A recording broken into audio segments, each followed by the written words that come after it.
আমন্ত্রণ আজকের খবরে। আজ ২৯ ফেব্রুয়ারি ২০১৬। খবর পড়ছে আজ মেরিন আক্তার। পড়শি এবার অস্ট্রেলিয়া মাতাবেন।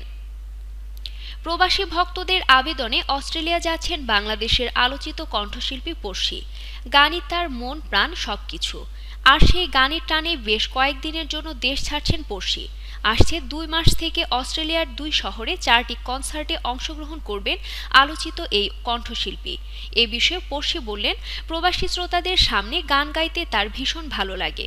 প্রবাসীদের কাছে গিয়ে গান গাওয়ার প্রস্তাবে সাধারণত না করতে পারি না আমি। কনসার্টটি অনুষ্ঠিত হবে অস্ট্রেলিয়ার সিডনিতে এবং মেলবোর্নে একটি কনসার্টে দর্শক মাতাবেন এই আলোচিত গায়িকা। সাথে থাকছে নিজের ব্যান্ড বর্ণমালার সদস্যরা। আগামী ৮ মার্চ দেশে ফিরবেন এই কণ্ঠশিল্পী। ১২ মার্চ থেকে আবারও ব্যস্ত হয়ে পড়বেন দেশীয় ভক্তদের মন মাতাতে। আজকের খবরের সাথে থাকার জন্য ধন্যবাদ। প্রতিনিয়ত দেশ ও বিদেশের সমস্ত খবর পাওয়ার জন্য ভিজিট করুন www.ajkerkhobor.com।